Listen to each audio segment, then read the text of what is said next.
अंग यानी बिहार में बीजेपी लेड एनडीए की 17 साल से चली आ रही जीत वाली पार्टनरशिप है। कलेंग यानी ओडिशा में 24 साल तक सत्ता में रहने वाली बीजेडी को हराकर बीजेपी ने सरकार बनाई, लेकिन वंग यानी बंगाल आते आते बीजेपी को लंबा इंतजार करना पड़ा। 1982 में पहला बंगाल चुनाव लड़ने के 44 सालों के बाद बंगाल में कमल खिला और अब बीजेपी ये कह सकती है कि उसका शासन गंगोत्री से लेकर गंगा सागर तक है। अंधेरा छटेगा, कमल खिलेगा। बंगाल की जीत ने इन शब्दों को भी चरितार्थ कर दिया है। जो जनसंघ 1951 में वजूद में आया, जिस जनसंघ के जन्मदाता श्यामा प्रसाद मुखर्जी थे, उस श्यामा प्रसाद मुखर्जी की धरती पर पूर्ण बहुमत से बीजेपी की सरकार आते आते 75 साल लग गए। आज भाजपा के कार्यकर्ता के रूप में मेरे मन में बार बार एक और बात आ रही है,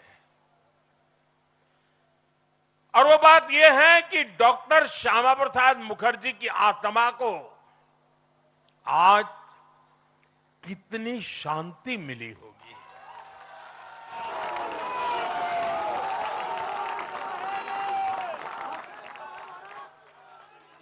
उन्होंने 1951 में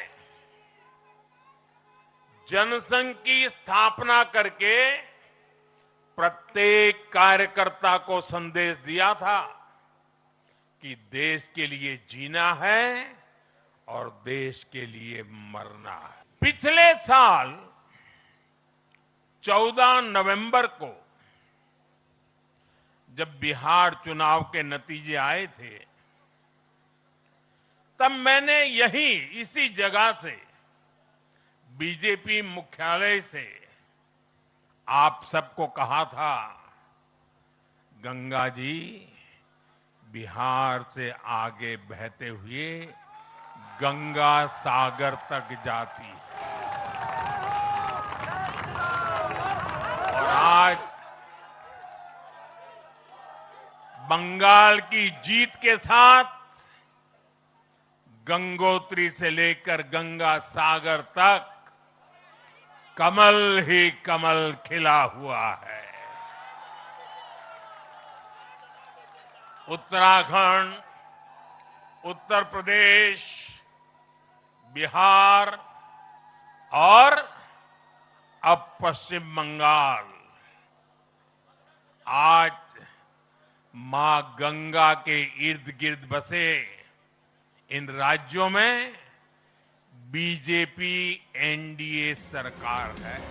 4 मई बंगाल में पहली बार आखिरकार नरेंद्र मोदी की सरकार बन गई। दीदी के हाथ से 15 साल पुरानी सत्ता निकल गई।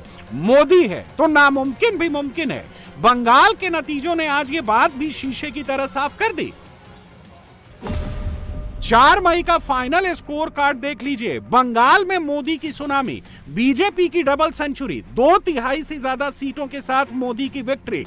असम में मोदी की सुनामी, बीजेपी की हैट्रिक। पुडुचेरी में मोदी मैजिक, एनडीए को बैक टू बैक 2 चुनाव में जीत। तमिलनाडु से स्टालिन साफ, केरल से लेफ्ट का काम तमाम। मोदी ने यहां भी बढ़ाया बीजेपी का ग्राफ। तमिलनाडु में 2021 के 2.62% वोट शेयर से इस बार 3.04% वोट शेयर, केरल में 2021 के 11.30% वोट शेयर से इस बार 11.56% वोट शेयर, यानी 5 राज्यों के नतीजों में कहने को स्कोर मोदी के फेवर में 3-2 हो, लेकिन बाकी 2 राज्य केरल और तमिलनाडु में भी गेन मोदी ने ही किया है। आज देश के 20 से ज्यादा राज्यों में भाजपा एनडीए की सरकारें हैं।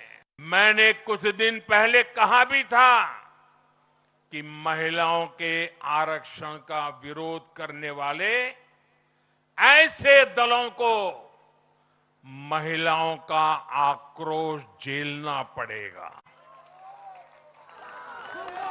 आज कांग्रेस, टीएमसी और डीएमके को बहनों बेटियों ने सजा दी है। केरलम में लेफ्ट के 10 सालों के कुशासन का फायदा कांग्रेस को जरूर मिला है, लेकिन मुझे विश्वास है केरलम की बहनें भी अगले चुनावों में कांग्रेस को जरूर सबक सिखाएगी। साथियों, जिस समाजवादी पार्टी ने संसद में महिला आरक्षण को रोका है, उसे भी यूपी की महिलाओं का आक्रोश सहना पड़ेगा। महिला विरोधी समाजवादी पार्टी कुछ भी करके अपने पाप को कभी धुल नहीं पाएगी। साथियों, आज हम भारत की राजनीति में एक और बड़ा बदलाव देख रहे हैं। आज पूरे देश में एक भी राज्य ऐसा नहीं है जहां कम्युनिस्ट पार्टी की सरकार हो।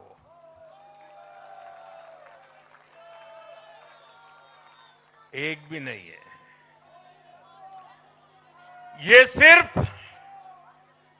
सिर्फ सियासत का बदलाव नहीं है, ये सोच का बदलाव है। ये बताता है कि विकसित होता हुआ भारत किस दिशा में आगे बढ़ना चाहता है।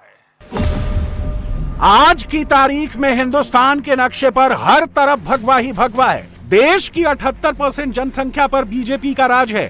देश के 72% क्षेत्रफल पर बीजेपी की सरकार है।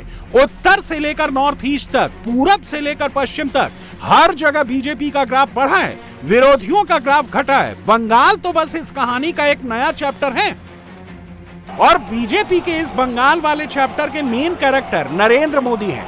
असली धुरंधर मोदी ही हैं। मोदी ने बंगाल कैसे जीता, मोदी ने असंभव को संभव कैसे किया, दीदी के किले में सेंध कैसे लगाई, मोदी ने बंगाल में जीत वाले फॉर्मूले को कैसे क्रैक किया, सब बताएंगे आपको।